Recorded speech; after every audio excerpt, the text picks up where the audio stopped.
You're listening to the Greeks Gridiron, live with Athan Hristodulu.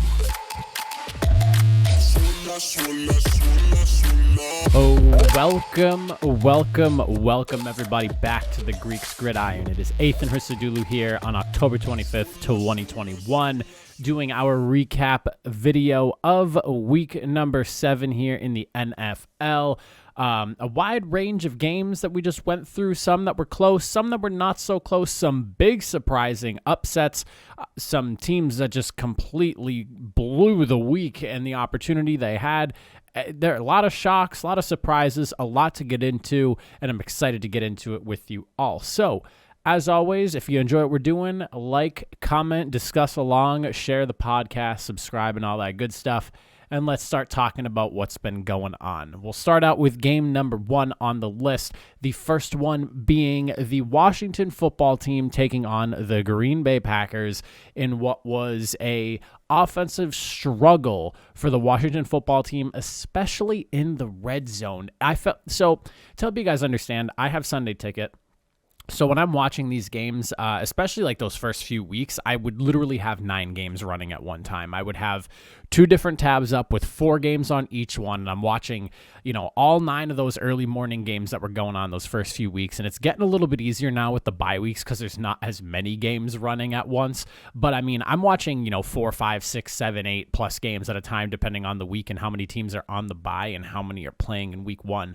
And every time I looked over at the Green Bay and Washington game, I felt like I'd look over, I'd see Washington driving, and I would see them very close to the red zone. I'd look over, look away, look at some other games, and trying to like pay attention to a little bit of everything that's going on, so I at least have a grasp of everything that's kind of happening. And then I would look over, and either it was Green Bay's ball, or I was watching them get stuffed at like the 1 or 2, and they didn't come away with points, even though they made it all the way into literally not even the red zone, like the last like 3 or 2 yards of the field.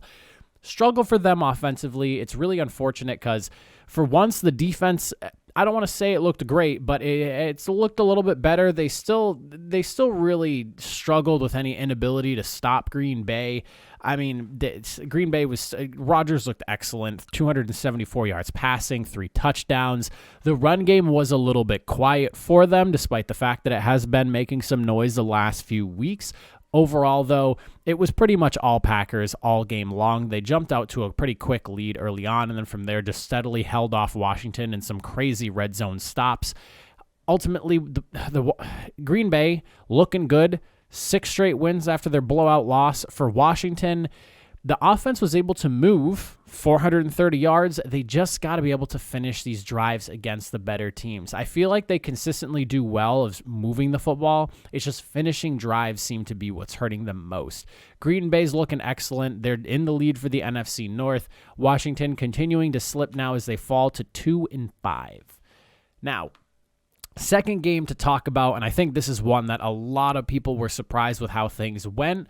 I don't want to say for me, not so much. I did actually pick the Titans to win. I didn't expect the Titans to completely blow out Kansas City, but with the way things have been looking for the Chiefs, this was kind of something that I felt like was possible, but I expected it to be a little bit more competitive. I didn't expect the Chiefs offense to not get into the end zone once, but I mean, just talk about an offensive explosion, I would say, the last couple of weeks from this Tennessee Titans team. 27-3 in this game. They were able to beat the Bills last week with 34 points.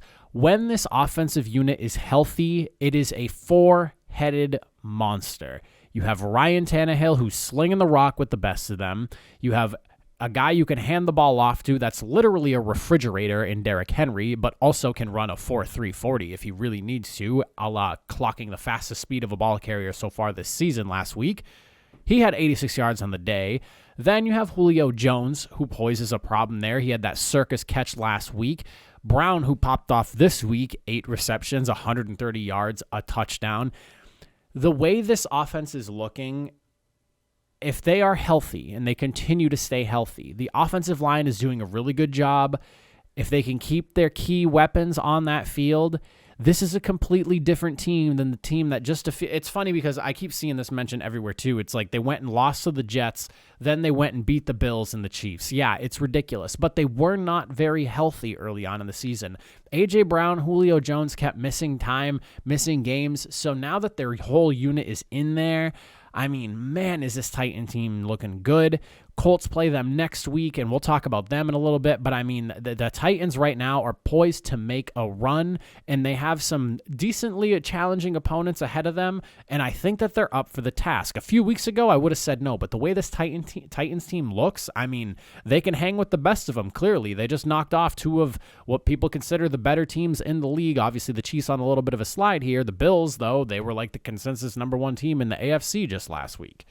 On the flip side of things, though, for the Chiefs, defense continues to struggle against the greater offenses in the league. They just cannot seem to really get anything going defensively. I don't know if communication is off or, maybe some of these players are just not quite as good as we may have thought, and how good the offense was in Kansas City kind of hid the fact that, the defense has deficiencies, especially when it comes to run defense. But, I mean, it sounds like we're kind of coming to the realization, I think, league-wide, fans-wide, everyone kind of really starting to understand that the Chiefs can't just keep being bailed out by Patrick Mahomes every single week and expect him to have these highlight reel plays week in and week out and mask any of the other problems on this team. The offensive line has a lot of money in it right now. They made some upgrades, and it turns out that the offensive line seems to be no better than they were when they were in the Super Bowl last year. And, I mean, when you look at the issues that I don't even want to say issues that are plaguing Patrick Mahomes. He has had some really unlucky turnovers where tipped passes keep getting picked off. And I don't want to say that Patrick Mahomes isn't responsible for all of his turnovers. He did have a couple of fumbles he accounted for 3 of them in that game. He had 2 fumbles. He had a pick that I would not really credit as his fault. But, I mean, he's being a turnover machine at this point. It is something that needs to be talked about and pointed out. They got to figure things out over there in Kansas City. He took a nasty shot. It sounds like he's fine. If he was in concussion protocol, a lot of people have been saying this, that he wouldn't have been doing the post-game interviews, and he was. So it sounds like Mahomes will be ready for the next game he plays in. But there are offensive questions. There are defensive questions, questions on the line, questions about Mahomes, the run game. I mean, everything with Kansas City. There are some red flags that are going up right now, and there are some things that people need to be worried about there. Don't know how it's going to get fixed. I don't know if it can be fixed. I don't want to say the Chiefs are dead. I see some people trying to spit that hot take out and say, the Chiefs are done. This is it. And yeah, sure, that makes for a good headline. But realistically speaking, you still have one of the best quarterbacks in the league. You have a great coaching staff. You clearly just have some sort of disconnect going on that team. And if they can right the ship, even at worst case scenario, I could still see this team making it in as like a 7, 6, or 5 seed in the AFC if they're able to fix their issues now and rip off a few wins and get themselves back over 500. Now, for game number 3, this was a game that ended up being a lot more competitive than I was expecting it to, more so based off of the issues that have been going on in Miami and just the rumors kind of swirling around it. The Falcons picking up the win 30-28 on a last-second field goal there. I picked the Falcons to win this one, and I was watching that game going, come on, Atlanta. Matt Ryan lead the way for a field goal. Young Hoku was able to knock in that field goal as time expired and give the Falcons a win as they ran out of Miami there. It was a great game to watch. It was really exciting, one that I did not expect to be as exciting. Funny enough, I only had 4 of the 5 games I could have watched up on Sunday Ticket just because I was watching from a laptop. Usually I'm at this setup here, but I was doing something else, so I had a laptop with me with only one screen, but usually I have every game possible up here. And this was the one game I didn't have playing initially because I was interested in watching the Panthers-Giants game just a little bit more, and as that game kind of just became the Giants versus the Panthers and the Giants doing nothing but the scoring and the Panthers just kind of doing nothing offensively, and we'll get into that in a second too. This game slowly but surely, as I kind of was watching, like I'm checking the scores, looking at stuff, I was like, oh man, this game looks really good. I put it on and it didn't disappoint, man. The Dolphins, they battled back, a couple of back-breaking interceptions from Tua. There are a lot of questions with this Miami Dolphins team. I don't know if Tua's going to end up being the guy in a few more weeks. November 2nd is the trade deadline, and there's a lot of rumors spinning Deshaun Watson over to Miami. It sounds like, from something else I read, Deshaun Watson said no to Philadelphia, and he has only approved Miami as a place for him to go. Whether all that happens or not, I don't know. I'm not really going to speak on the Watson situation too much because I literally don't, like, that whole thing is just, it's bizarre. You have a whole legal thing going on with him. Granted, there aren't any like actual charges on him, but there's just a lot going on, and I don't know how to like make sense of that situation. And some people are willing to fight one side or the other. I don't know. I'm just kind of like, let it play out.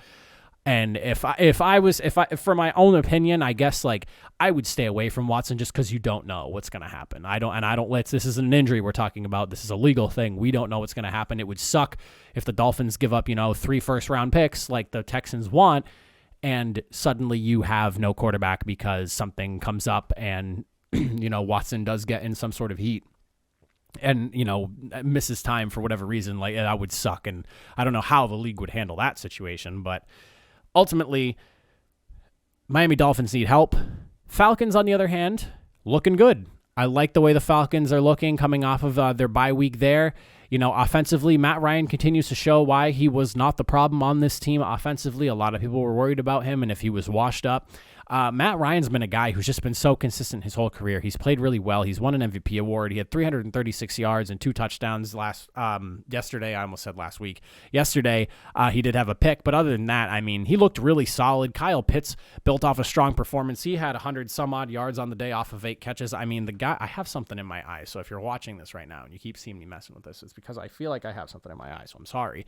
But overall, 400 yards of offense was allowed on the defensive side of the football, which was a little bit surprising because the Falcons defense has not been terrible. It's not the best, but it's not terrible. They're like sitting between like middle of the pack to like right below top 10 tier in a few categories. So they're looking pretty good. They let up a handful of yards though, but overall a solid win for the Falcons. Usually they're on like the wrong end of the stick with the whole close games and losing and collapsing and whatnot. And I kind of thought this was what that was turning into at the end, but the Falcons were able to pull out the win. Took the 2 minutes to get down the field, kick the field goal, kill off the entire clock, win the game. Shout out to the Falcons. Excellent game. For game number 4, we have the New York Jets and the New England Patriots, where the Patriots dropped a 54 bomb on the Jets. The Jets only scoring 13 in that game.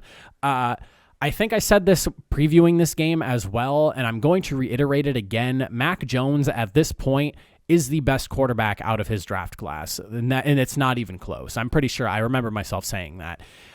He is the real deal. He has the 4th best completion percentage in the league out of quarterbacks. You can say if he had, he has a pea shooter for an arm, so be it. Whatever he's doing, it's working. And I understand he was just playing the Jets. You don't need to shout that to me in the comment section. I get that. But when you're in the position he is in and you are playing a team like the Jets, you should be doing exactly what the Patriots did just yesterday. And that's what they did. 54-13. You beat down on the really bad teams and you have close games with the really good teams, whether you win or lose and how that shakes out. The Patriots have been so competitive this year. And again, they are the best under 500 team in my opinion. The only team that I could see arguing that right now is like the Colts, because they're starting to get hot now as they figure things out too. But I would still go with New England as the bit just because of coaching staff, defensive personnel, offensive personnel, the players they're putting on the field. Altogether, best team under 500, and they're better than some teams that are at 500 and up. As the Patriots continue to put things together, I think this team's going to get better and better. And again, I stand by it. I firmly believe the Patriots, at the very worst, will probably be the number 7 seed in the AFC playoff picture. As for the New York Jets, Wilson was not having a great day. I don't want to say not a great day, but he was okay. Whatever, like if you were to graph that out, like middle of the road, I guess you could say, which has kind of been Zach Wilson in a nutshell so far this season. I feel like I'm starting to see that Wilson probably needed more time to just kind of sit behind somebody and learn, and getting thrust into the starting position, especially on a Jets team that lacks a lot of really good player personnel. He's just in not the best situation right now. I know that the players love Robert Saleh. We can't really decide whether he's doing a good job or not yet. I think it's going to take some time, and this is his first year as a head coach. Joe Douglas, jury's still out on how good he is when it comes to drafting and things like that. But overall, this team is really struggling. Then Wilson went down with the PCL injury. And for a moment there, Mike White hit that touchdown pass that I thought was outstanding. And I was like, wouldn't it be something else if Mike White came in and all of a sudden just completely lit up the show? But obviously that didn't happen. The defense obviously let the Patriots roll over them for 54 points, not touchdowns, 54 points. There was not really a lot to take away from that was positive for the Jets. That was a really tough game to watch if you were not a Patriots fan. I live in Massachusetts, so that was a game on the TV for me, and watching the Jets get dismantled firsthand like that kind of felt like same old Jets, same old Patriots rivalry there. Not much has changed between those two teams as the Patriots have blown them out back-to-back games this year. I don't know where the Jets go with this. Hopefully Zach Wilson's able to play. I don't know how serious that PCL injury is, but I can't imagine him being out is going to help them because I don't think Mike White is a better quarterback than Wilson. So things are not looking good for the New York Jets. Going into our next game, talking another New York team, we already kind of mentioned this a minute ago. We have the Panthers and the Giants. The Giants having a pretty successful day. Slowly but surely, they're getting back all their injury pieces. It was a refreshing sight to see guys like Evan Ingram and Slayton back on the field for them. Obviously, by the amount of work they got, Ingram 6 catches, 44 yards, and Slayton 5 for 63. They were welcome additions back to the team. The offense shown some signs of light, 302 yards offensively. Nothing really 300 yards of offense is good, not great, but still good, especially against a Panthers team that's been pretty solid through the first half of the season almost at this point that we're in. Good game by the Giants. Minimized turnovers. They played a good, safe game, and they got a win in a game where you're going up against the Panthers team, and we'll talk Panthers here for a second, where I don't know if it's Sam Darnold. I don't know if it's Joe Brady. I don't know who is the issue there with that offense, but they've got to figure something out. Darnold got benched for P.J. Walker. P.J. Walker looked no better. He was underthrowing and overthrowing passes. I don't even know if he overthrew a pass. I feel like I watched him underthrow like 3 or 4 passes at the end of that game. But he was missing the mark left and right. As far as I know, here's where the Panthers are. You guys have a great defense that is not being helped by the offense, especially with Stephon Gilmore coming into the fold now. Panthers are a team that I don't know where they would get the capital from if they really think that they're a good quarterback away from being a legitimate Super Bowl contender. I could see them being a dark horse into the race for Deshaun Watson there. I don't know how much they're willing to give up or what the Texans are getting offers for right now. I know that there were conversations about the owner of the Panthers being really into trading for Deshaun Watson, and they ultimately kind of settled for Sam Darnold because at the time Watson was not on the trading block for the Texans. I don't know if that's going to end up working out in their favor or not. I think that Deshaun Watson playing as the QB for the Panthers would make them a much better team. Yes, I don't know if it would be worth the investment though, but something needs to be changed over there in Carolina for the offense. And again, I don't know if it's Joe Brady. The offensive line's not really doing too great either. So, you put anyone behind that offensive line, I don't really think they'd be too successful. So, there's a lot of problems offensively, whether it's the scheme, the coordinator, the line, the QB, I don't know, but that offense is not looking good. Obviously, you don't have McCaffrey either, which really sucks for them. That team is a mess. Offensively. Defensively, I really like the Panthers. I stand by that. I really like the Panthers defensively. I don't know about that offense, though, man. It's a second week in a row where watching them play was absolutely miserable to watch. I watched them play last week against the Vikings, too, and I thought it was an absolute miracle that game even got into overtime. Next game up on the list, we're looking at the Bengals and the Ravens. This was a game that, talk about coming out of nowhere and just being blowout city and not something I really expected to see have happen. I expected this to be a competitive game, especially it being in Baltimore. You have the Ravens flock there, and did this game kind of get out of hand and rather quickly once things started to get out of hand. It was pretty competitive that first half. But then that third quarter, end of second quarter, going into the third quarter, that period of the game, the Bengals just really started to pull things away. I actually picked the Ravens to win this one in a tight one, but Burrow had 416 yards, 3 touchdowns. He only had 1 interception. The Jamar Chase to Joe Burrow connection is literally one of the elite wide receiver quarterback connections at this point, and it's one of the best at this point. You can't really argue it. The numbers are unbelievable. Chase had 8 catches for 201 yards and a touchdown. He took that slant for 82 yards. Literally one of the best connections in the league. And then you look at the other side of the football, the Bengals defense is, they brought in Trey Hendrickson, And Ogunjobi has been lights out for them. The corners have done so well over there. The Bengals did a pretty big overhaul on defense with some key additions there. Hendrickson obviously being one of them.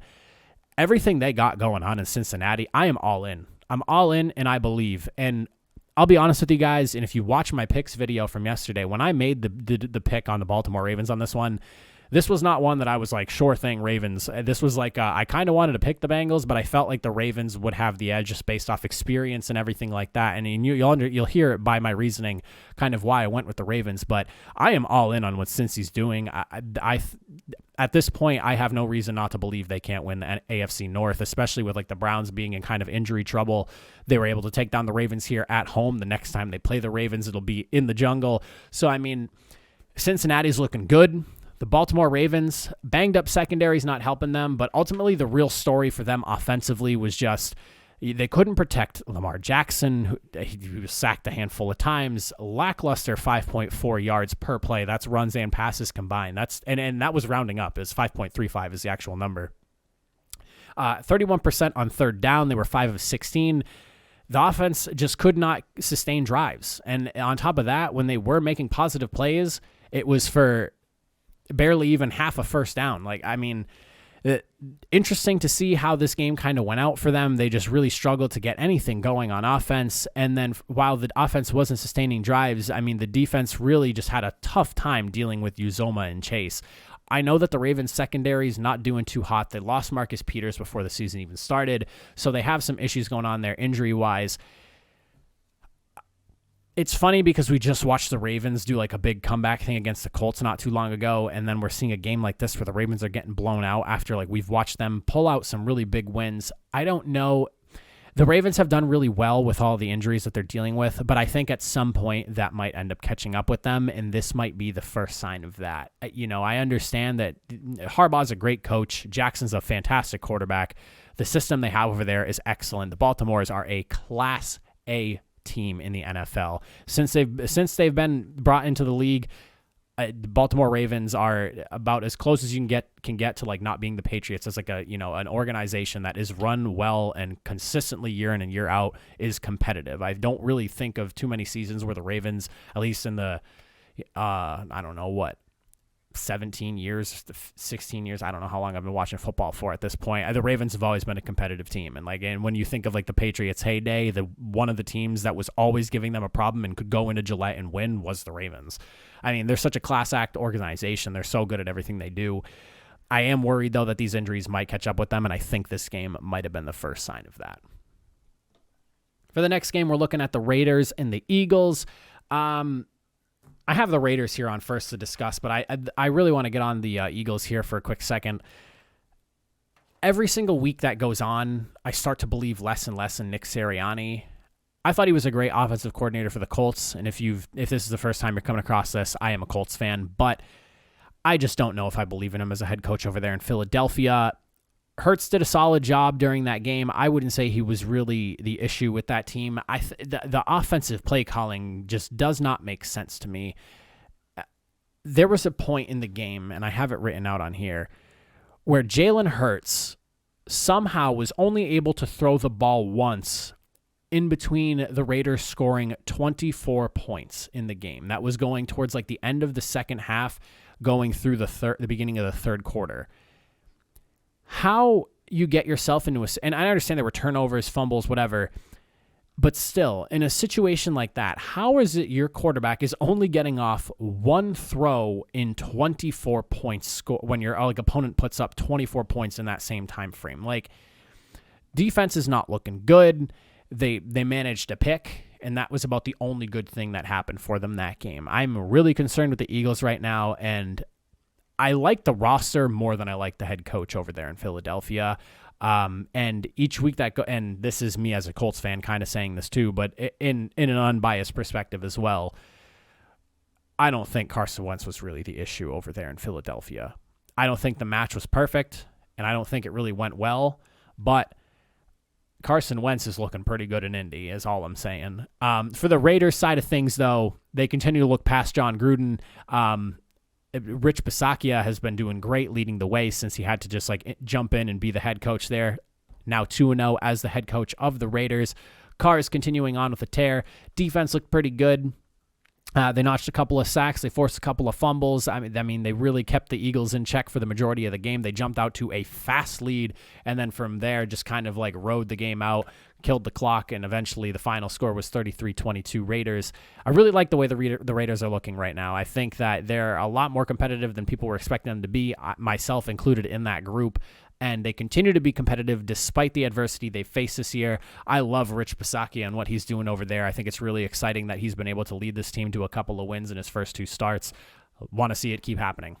I at this point, even if you're not a Raiders fan, you should be rooting for their success based off at least for the players' sake and the other staff that are there, rooting for them with all that has gone on for them this season. Next game up, this was the Jared Goff returning home to go up against the Rams with Matthew Stafford playing his former team. A lot of vengeance and revenge being brought up about this game, whereas I don't really think it was much revenge for Matthew Stafford as it was more so for Jared Goff. McVay came out and, he kind of publicly apologized for how the whole thing with Goff ended, but the Lions threw the whole kitchen at LA at the beginning of this game. And there was a point where it was 13-3 early in the second quarter. And I mean, it was the fake punt, the onside kick. I mean, there was a point where I was like, dude, no way are the Lions really going to do something like this. And honestly, it really boiled down to the Lions' just inability to finish drives in this game because their defense played the Rams pretty well, despite the fact that when you look at the numbers there, Stafford had 334 yards and 3 touchdowns. If the offense on the Lions could have turned some of those 3 field goals that they had to settle for into touchdowns, this is a very different game where you're looking at 28-28 scoreline tied towards the end here. And then obviously the pick at the end, or the couple of picks at the end that basically threw everything away for the Lions. This was a crazy competitive game, one that I don't think anyone really expected it to be competitive. But I mean, when you were like going into halftime, 16-17, that was like, I remember sitting there thinking, what the hell is going on? This was like my most sure pick of the week. And the Rams were kind of scaring me, but ultimately the better team prevailed. Coming into that second half, the Rams were able to really hunker down and kind of reset. And I'm sure we're like, all right, we need to stop like screwing around and figure this out. It was a great game to watch, though. One of those surprise competitive games that you love to see pop up, because when you looked at the lineup for like those midday games, it kind of went the way you expected, aside from this one with everyone getting kind of blown right out of the water. So it was exciting to watch the Lions and the Rams compete the way they did, kind of get into a situation where you were questioning, are the Rams actually going to come out of the winners in this one? Or like, are the Lions about to do something crazy here? But a great game overall. And that's all I really have to say about that one. For the next one, not really much to talk about here. The Texans just being outmatched and outclassed. You have, in my opinion, the worst team in the league going up against the best team in the league, and it went about as much as you expected. The first few minutes, though, a little bit weird. The Texans were able to get that safety, and I was kind of like, please, God, and I even said this in my pick preview, do not tell me that the Arizona Cardinals are looking past this game and they're about to let the Texans screw over their undefeated record right now. But Cardinals came out. They did their thing and continued to look like the best team in the league with everything that they did there. The Texans do have one bright spot to take away from this whole game. They were able to get after Murray for 4 sacks. So, I mean, there's that. But the revenge game for Hopkins, and I wouldn't really call it a revenge game for Watt because Watt left on his own terms. Hopkins, on the other hand, that was ridiculous. But offense did a really great job, 400 yards total of offense there, while the defense held Houston to only 160 yards. Excellent game for the Cardinals overall from start to finish. Every single facet of the game was played really well. I am so impressed with what the Cardinals are doing. For you Cardinals fans, I mean, get hype, be excited, because it would take a monumental collapse for Arizona to not be in the playoffs this year. And the way they have played, the way their talent is set up, and just the style of play that they have, I think they can realistically hang with anybody in the league. I mean, they've had some really big wins. I don't know what the rest of their schedule is looking like, to be honest, but I mean, whoever they have left that's among the better teams in the league, I have no problem picking the Cardinals the rest of the season to win the rest of their games. Is it likely that they're going to go undefeated? No. There's bound to be a game or two that they slip up on, or if they are like 15-0, they sit their starters the last 2 games because it doesn't matter. I'll allow the Colts that one year. whatever they end up deciding to do, should that situation arise, I don't know. But the Cardinals are a team that they're playing so well, and they're beating down the bad teams, and they're convincingly beating the good teams. Cardinals have a case. They're 7-0. Not going to start talking about undefeated just yet, though. I think that we have a few more weeks to go. We need to see like 10 wins first before we can really start considering anything. And even that feels kind of early now because it's a 17-game season. So maybe 11 or 12 wins before we really get into that conversation. But right now, the Colts are beating everybody, and they're doing it convincingly. I'm sorry. Colts on my mind. The Arizona Cardinals are beating everyone convincingly. The Colts are not. We'll talk about them in a minute. Next game up on my list, we got the Bears and the Buccaneers. This was another blowout game from that midday slate. The Buccaneers were Tom Brady's hit 600 touchdown passes at this point. What record does this guy not have at this, what did he have? 211 yards, 4 touchdowns. He hit his 600 career throw. Mike Evans had 3 touchdowns in the day. The running game had 182 yards on the ground. The defense literally swallowed the Bears whole in one gulp through this entire game. I think the more of the conversation in this one really belongs to the Bears, and not positive conversation at that. This is the second time the Bears have come out this year and literally looked like they did no game planning. Like they were going into this game thinking, we need to just get past this week because there's no shot that we win. The defense, which has been the strong suit for the Bears, obviously letting up nearly 400 yards of total offense, which is not really something that normally happens. Justin Fields and that offensive line over there is god-awful. It is god-awful in Chicago. Justin Fields accounted for 5 turnovers. He had 3 picks and 2 fumbles. He was sacked 4 times, and that's the reason I'm bringing up the offensive line, because they got rid of Charles Leno Jr. I don't remember if he was traded or if they just released him. I think they just released him, which sounds like a Bears thing for them to do. I don't believe in Matt Nagy anymore. I think it's time for him to go. I don't know how the Bears even have wins this year. It's just like they come into games literally looking like they have no game plan whatsoever, and then somehow they have like 3 wins. What are they, 3-4 now? Like how? I don't know. The one good thing to take away, I guess, if you're a Bears team, is Khalil Herbert continues to impress. He had 100 yards rushing. That is the one lone bright spot there. So shout out Khalil Herbert. Solid game for you. But the rest of that Bears team, I think it has more to do with coaching than it does player personnel. I think Justin Fields needed more time. And I was actually looking at somebody rattle off some numbers. They were talking about how the management of the team has just been terrible, especially money-wise. Jimmy Graham has $8 million eaten up on the cap just in his contract alone. The dude has 2 catches.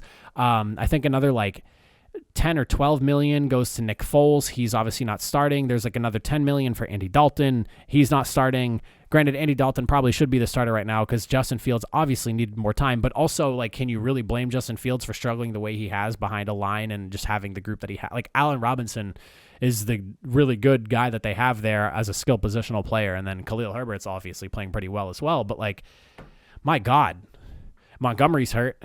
I don't know, man. Bears fans, I feel for you. Bears fans, I really do.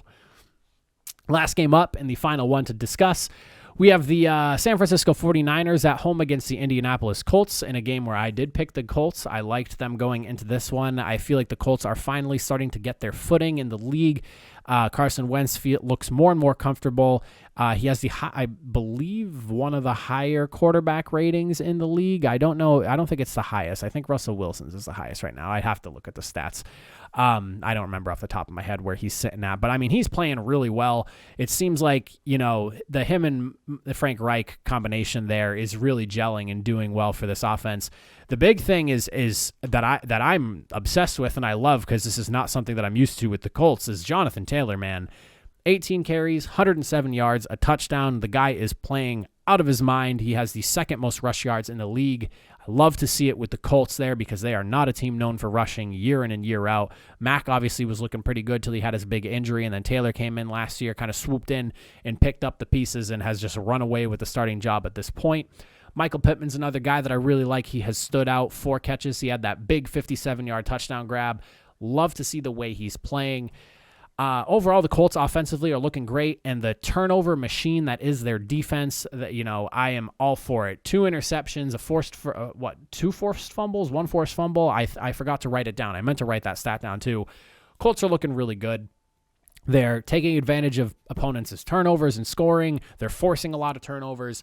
Excited to see where the Colts go from here on out.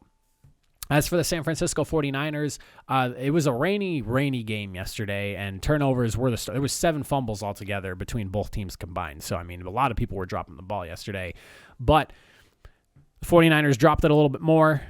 Jimmy Garoppolo, he was responsible for 3 of those turnovers. He had 2 picks, a fumble. And on top of that, the defense was not able to really generate any pressure. So the offense struggled. The defense struggled. There was not a lot really going well for San Francisco after the early stages of the game. A couple of highlights, though. Deebo Samuel looked good. 7 catches, 100 yards, and a touchdown. And Mitchell, the running back there, who's replacing Raheem Mostert, 18 carries, 107 yards, and a touchdown for him. The 49ers are such a mixed bag because this is a team that can look so good and, compete to the very end with the Green Bay Packers and then lose a game like this at home to the Colts. I don't know. And honestly, weather-wise, the Colts are an indoor team, and I would have expected this game kind of favored San Francisco more. And then, an indoor team ends up trumping another team at home in weather like this. It's just not something that happens as often as you would. It does not happen very often, as you would expect, is what I'm trying to say. But Colts got the win. Excited to see how they turn out. A lot of question marks for the San Francisco 49ers. Do they keep going with Jimmy Garoppolo? Again, Garoppolo got hurt. That's been the story for his career. He's hurt again. He missed some time. He came back, threw 2 picks, and dropped the ball once. Trey Lance obviously is hurt. I don't know if he's going to be available to play next week, but that is something they have to think about, I'm sure. But that is my recap for the week. We still have one more game, obviously, coming up left. The Saints and the Seahawks are playing tonight at, I want to say, oh no, that's 8:20 for next week. I was going to say a schedule scrolling at the bottom there, but that's not tonight's game. That's Sunday Night Football next week. But there is a game tonight, so we got Saints Seahawks. I do have the Saints picked as the winners for that one. 9-2. No, I'm sorry. Well, 9-2 yesterday. I'm 9-3 on the week. I would like to get another correct prediction here tonight with the Saints, move up to 10-3. Pretty strong day yesterday for predictions, so pretty happy with how that went. But again, that is pretty much everything I have for the recap for you guys. Monday Night Football is tonight. Hope you get to stay up and watch it if you don't have to be up early tomorrow. Should be a pretty solid game. Obviously, the Seahawks do not have Russell Wilson or Chris Carson, so offensively, things are not looking good for the Seahawks there, but we'll have to see how that whole thing fares and how Pete Carroll handles that.